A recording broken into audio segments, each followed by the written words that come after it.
Hello friends, Namaskar.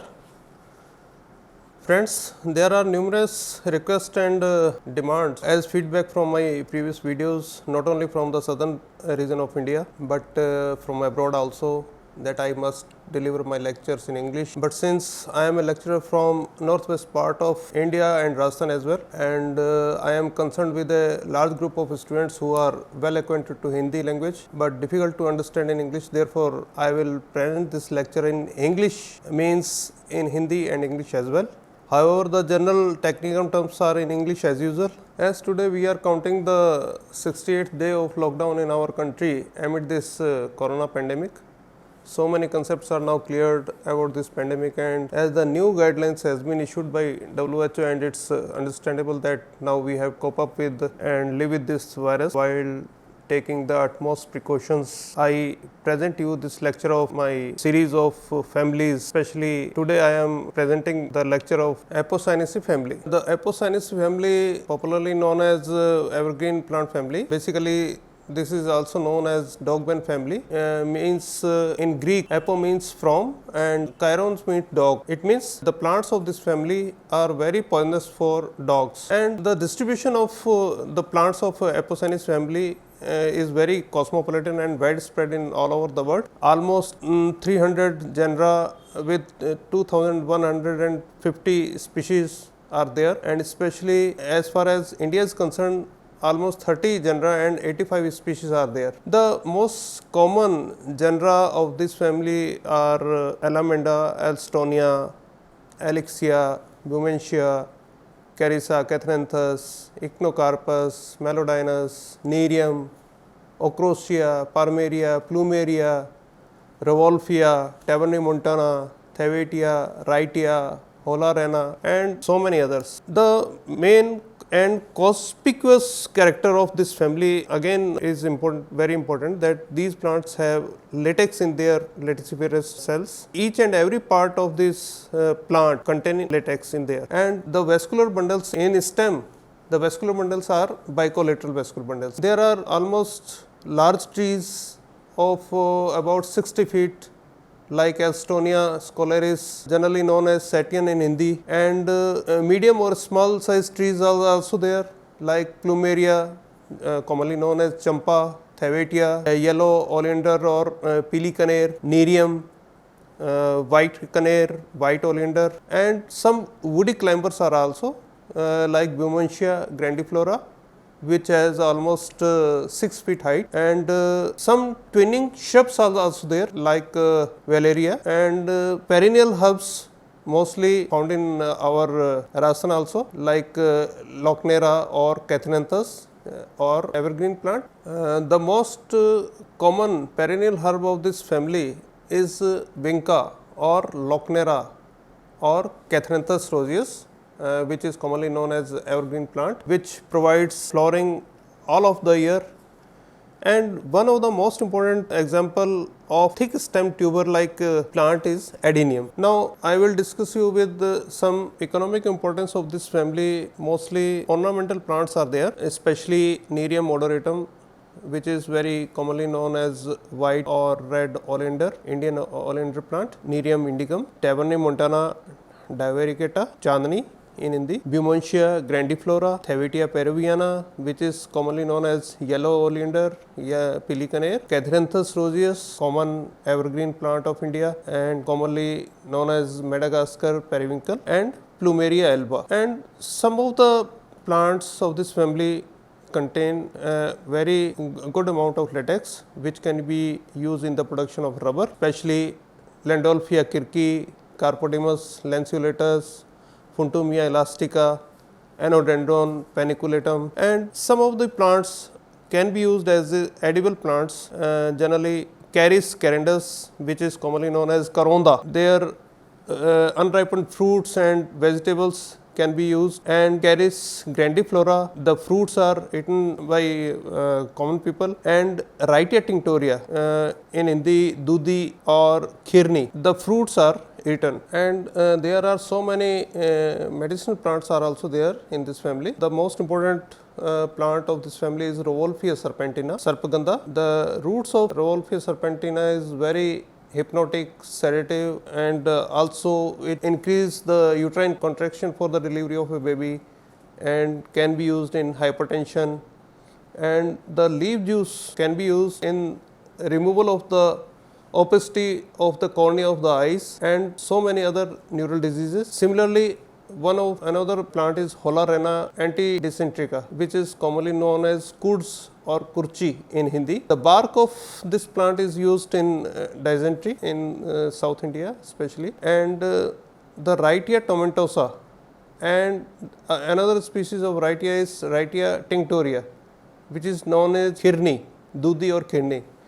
The bark of these plants, especially the Wrightia tomentosa, is very commonly used as the antidote to snake and scorpion bites, and the leaves of Wrightia tinctoria provides a blue colored dye, and bark and seeds of these plants is also used so many other diseases. Alstonia scholaris satin plant, and very commonly known as Saptaparni plant, which is also known as blackboard tree or devil's tree. The ditta bark of Alstonia is very common and generally used as a medicine for blood pressure. The Vinca rosea plant or evergreen plant, Catharanthus roseus, the roots are very important, and these roots are anti-cancerous in their properties, and flowers and leaves can also be used in the diabetes. Similarly, Nerium odorum, the roots of these plants are very powerful resolvent. It can be used as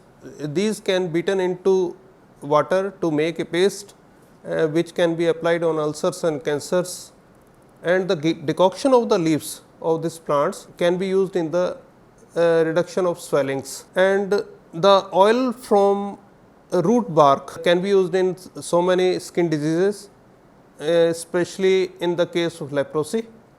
And one of important plant, Thavacia peruviana or yellow oriander. Initially this plant is known as Thavacia nerifolia. The milky juice of this tree is highly poisonous and generally used in mild fever. And the Plumeria rubra or Plumeria aconitifolia, these two species are very common in northern and southern part of India, which is very commonly called as temple tree also, champa का tree जिसे हम बोलते हैं. And the root bark is very purgative and can be used in so many types of ulcer in human beings. Similarly, Carissa carendas, generally known as karonda, the fruits of Carissa are very nutritious. Another species of this plant, Carissa spinarum, the roots of spinarum is very common in worm infested source of the animals. And one of important plant is also there, this is Anodendron paniculatum. The roots and leaves of these plants are also used in so many other diseases. And similarly, Echinocarpus frutescens, one of the common plant of southern India, which is commonly known as Kali Dudi. And the branches of this plant is very useful in making baskets and fishing traps, and the decoction of the leaves of this plant can be used in the fever also. So friends, we will discuss this family with the example of Vinca plant, which I will show you with each and every part of this plant, even the leaves and stem, flowers and inflorescence, roots. So this is very interesting and very common family, because we have so many interesting plants in this family like Plumeria, Thavacia, Nerium, Catharanthus, generally known as Vinca, and Revolvia serpentina, the most common Indian medicine plant. So we will discuss each and every aspect of this family, the floral character also and floral formula. Now friends, I am sitting in the backyard of my house with this Catharanthus roseus beside me, and as I already stated that the presence of milky latex in these plants are very important character of this family, and hence this is the main reason that these plants are medicinally very important. And the presence of vincristine and vinblastine alkaloids have already established in various labs and especially in my biotechnology lab, I have already observed these alkaloids not only in vivo but in vitro only in tissue cultures. So, friend, this is Catharanthus roseus. Now, I am trying to show the taproot system of this plant. So, you can see very clearly here that since this plant is a dicot plant and typical taproot system is there, and this is primary root and secondary and tertiary roots are also visible. A typical taproot system and a cylindrical stem is there, and since this is a herb, so stem is solid but herbaceous and branched also. You can see branches, these are branches and leaves. And the very important feature of this plant, or we can say the plants of this Apocynaceae family, that each and every part of plant having milky latex, and you can see here the leaves. These two leaves are opposite, but at perpendicular of these lower leaves. That is why we can call these orientation of the leaves is opposite decussate. This is the opposite decussate orientation of the leaves, and generally leaves are simple, very simple leaves, ex-stipulate. There is no stipule in the axial of the leaf, and very small petiole is there. That is why we can say subsessile, leaves are subsessile, and obovate, and entire leaf. And you can see the tip of the every leaf, you can see the tip of every leaf is very pointed. You can see these points, sharp point. That is why we can term these leaves as mucronate, and the presence of latex in these leaves are also characteristic feature. And the venation in these leaves, you can see unicostate reticulate venation, because these plants are dicot plants. The orientation of leaves in other plants of this family vary from plant to plant, as verticillate in Nerium and Revolvia, and alternate in Thavatia. Thavatia, you can see alternate arrangement of leaves, and you can find intrapetular stipules in Tabernae montana, intrapetular stipules in these flowers in Catharanthus, and bisexual, actinomorphic, and hypogynous. However, you can also find perigynous to epigynous, especially as in the case of plumeria. We also call Catharanthus as Sadabahar or Sadaswagan.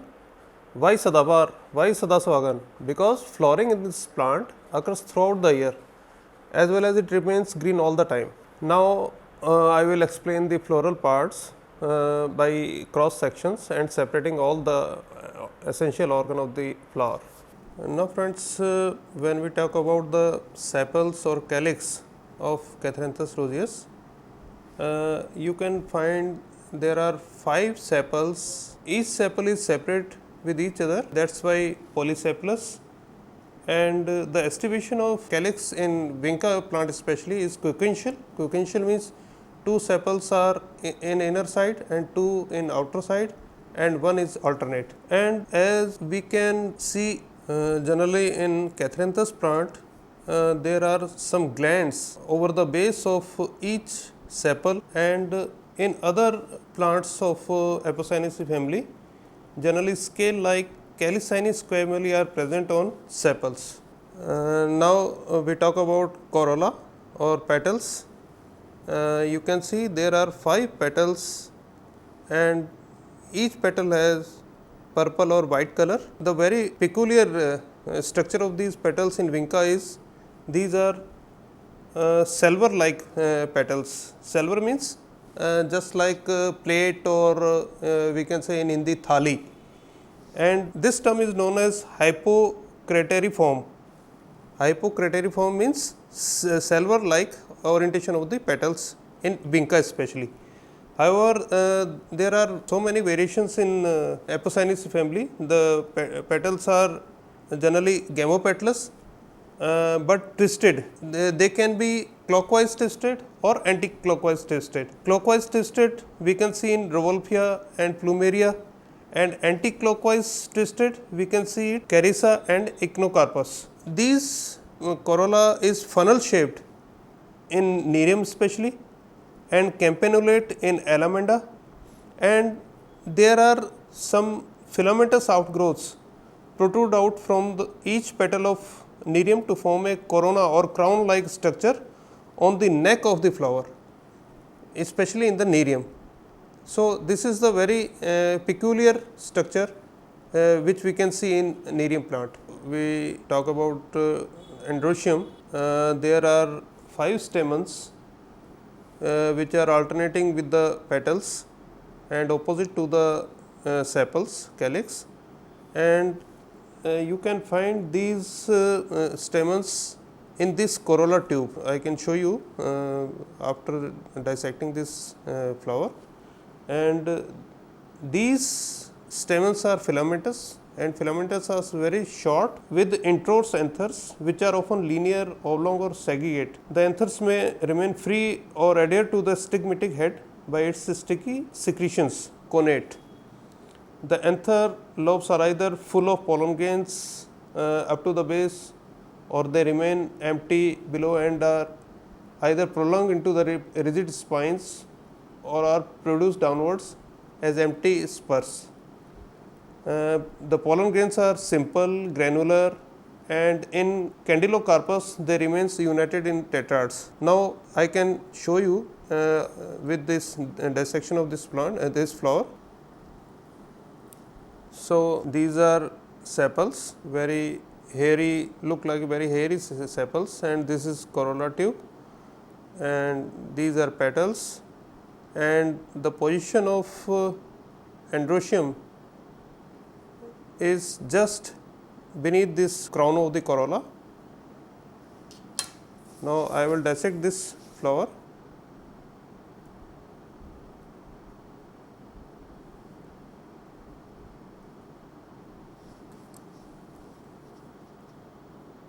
This is gynoecium, this is long style and stigma. These are stamens with very short filaments, 5 filaments are there, and this is style of gynoecium, and the gynoecium consists of 2 carpels which may be either fully syncarpous or may remain free below with distinct ovaries, but with a single style and stigma. Rarely the number of carpels may be more than 2, 3 to 5 in few genera, and a nectar secreting disc is present below the gynoecium. If the gynoecium is syncarpous, the ovary may be either unilocular or with parietal placentation, or bilocular with axile placentation, and in case the ovaries are separate, generally as in the case of this Catharanthus plant, the placentation remains marginal. The gynoecium is apocarpous and the ovary is either superior or half inferior. The style is simple with thickened head like dumbbell shaped stigma. A ring of hairs is often present below the stigmatic head, as I am showing you. So, you can see, however, it is very difficult because very minute structure, this long style, and this is stigmatic head surrounded by a ring of hairs. You can see the fruit formation is there, and these 2 separate fruits indicates that the ovary was apocarpous, ovaries separated with each other, but having a common style and common stigma. Style and stigma are fused, but ovaries are separate. That is why the fruit formation is separate, and the vascular supply of ovaries are also separate. That is why we can say in Vinca the ovaries are apocarpous, means the carp carp word is used generally for fruits, that ovaries are separate. There is no question of syncarpus when style and stigma are fused. You can see the fruits, these are fruits, and fruits vary according to the nature of the ovaries, free or fused. If the ovaries are free, the fruit is usually a pair of follicles, as you can see in this in Vinca or Catharanthus.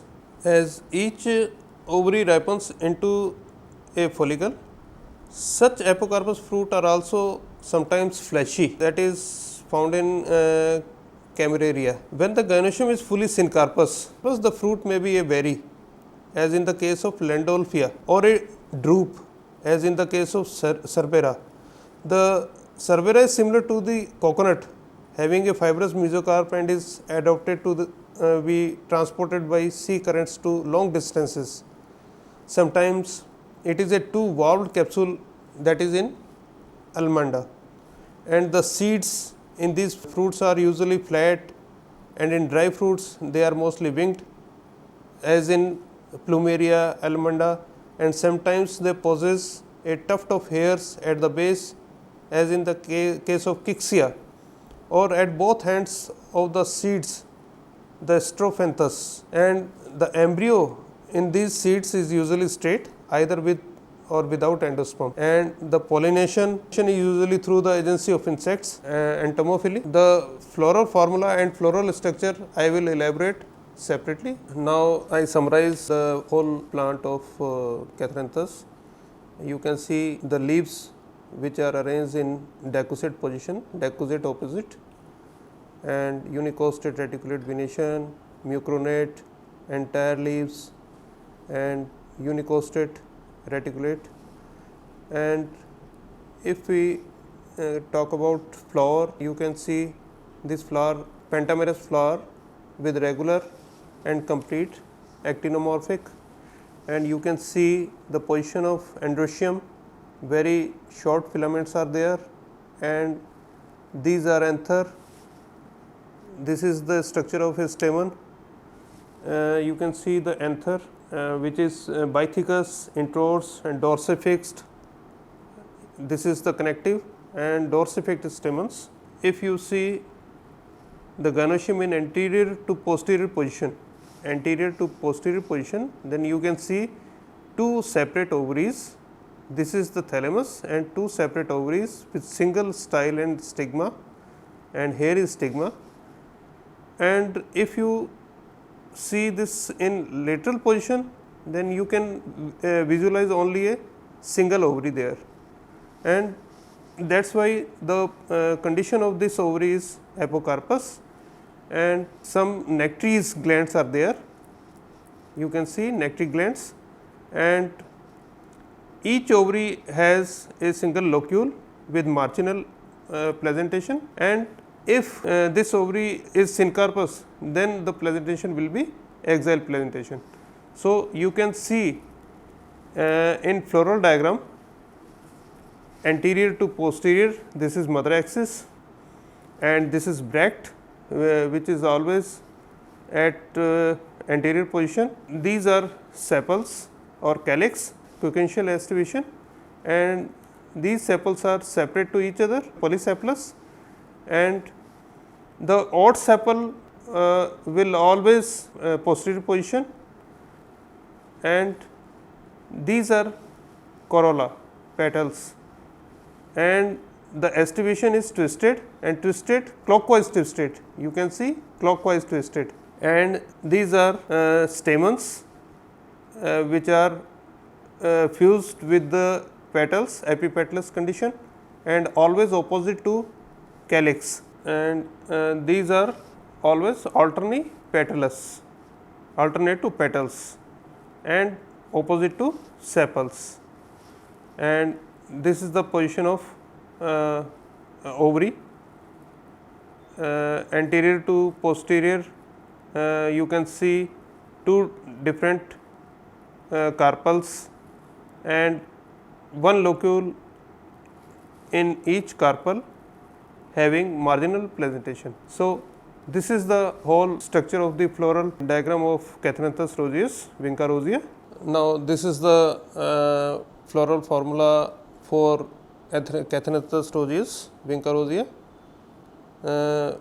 As we have already observed that bracts are there. So, this is bracteate and this is actinomorphic, because we can separate entire flower into two mirror image diagonally anterior to posterior or transverse condition, and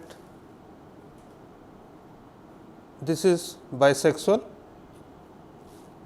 because androecium and gynoecium both are present, and calyx we observed 5 calyx, 5 sepals, and these sepals are free to each other, and corolla petals are 5 and gamopetalous condition, and androecium stamens are 5